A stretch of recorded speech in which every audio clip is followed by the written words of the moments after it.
Welcome back to Creeltalk. Whether you're tuning in during your morning drive or winding down after a long day, I want you to feel seen, inspired, and empowered.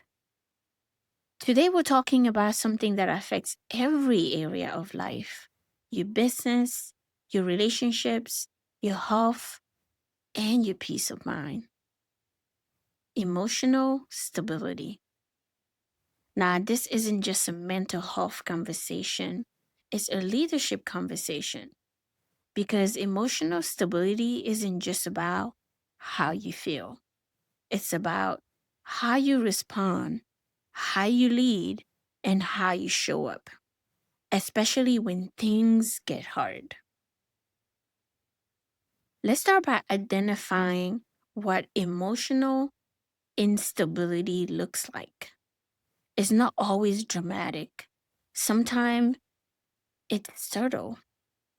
But here are a few signs: mood swings that feel unpredictable or extremes, an overreaction to small problems, difficulty calming yourself down after being upset, constant anxiety or irritation, avoidance of conflict or emotional conversations, even feeling overwhelmed by criticism or setbacks. If you're nodding your head right now, don't worry, you're not alone. Emotional instability doesn't mean you're broken. It means you're human, and it means there's room to grow.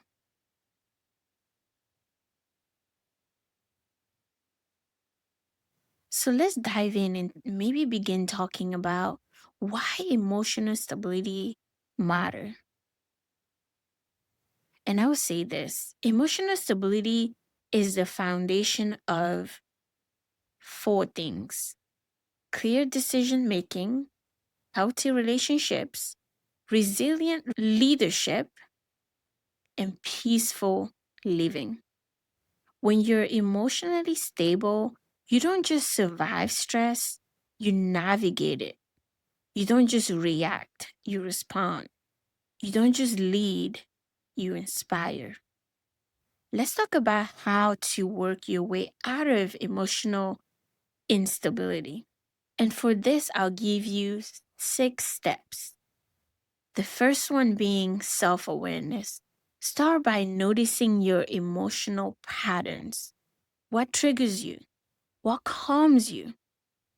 Journaling, voice notes, or even talking it out with a trusted friend can help you see your emotional landscape clearly. Number two, pause before you react. Practice the power of pauses. When something upsets you, take a deep breath, step away. Give yourself space to respond instead of react. Build emotional vocabulary. Learn to name your emotion. Are you angry or are you disappointed? Are you anxious or are you feeling unprepared? Naming your feeling helps you manage them better. Number four, create emotional routines. Just like you have routines for your business or your life, create routine for your emotional health. Maybe morning affirmations, evening reflections, movement, prayer, exercise, meditation, whatever helps you reset and recharge. Number five, seek support. Emotional stability doesn't mean doing it alone. Have a coach, have a mentor, have a therapist, or even a community that can help you process, grow, and stay grounded. Number six, learn to celebrate progress. Emotional growth is not linear.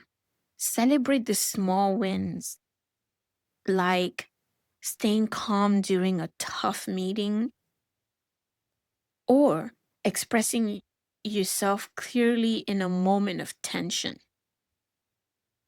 One might ask, How do we protect our peace when opinion, judgment, or expectations are flying at us from every direction? And I'll tell you, that's a very good question. Here's one thing I tell myself all the time: words may reach my ear, but only truth passes through my soul's gate. Your opinion is not my reality, it's merely a suggestion. Just because it is their opinion doesn't mean it has to become your reality. We all have an internal filter, an approval process, if you will. It's that quiet voice inside that asks, does this align with who I am? Is this true for me? Emotional stability begins when we learn to trust that voice. Think about it. Someone might say, you're too sensitive, or you should be more ambitious. But before we absorb that, we get to pause and ask, is this feedback helpful, or is it just noise? Emotional stability isn't about being unbothered by everything.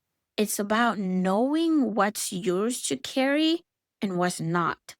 Boundaries are the gatekeeper of our emotional health. When we set clear boundaries, we're saying, I respect myself enough to protect my energy. And here's the truth: not every opinion deserves to sit at your table. You get to choose what enters your mind and heart. Let's talk about reality.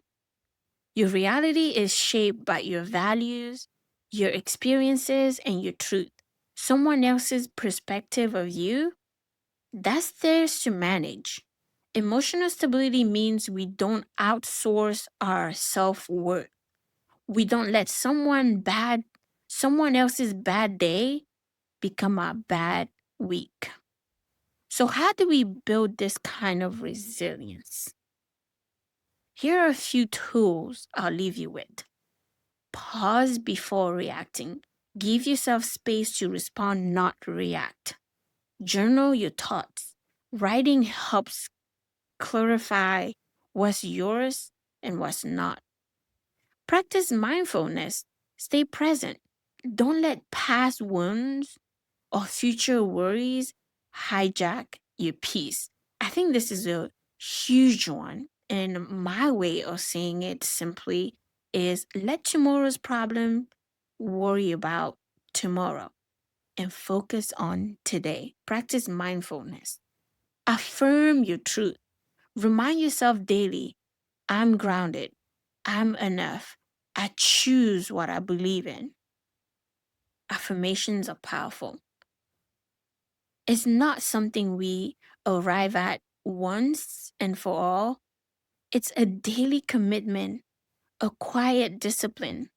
Like tending to a garden, it requires attention, patience, and care.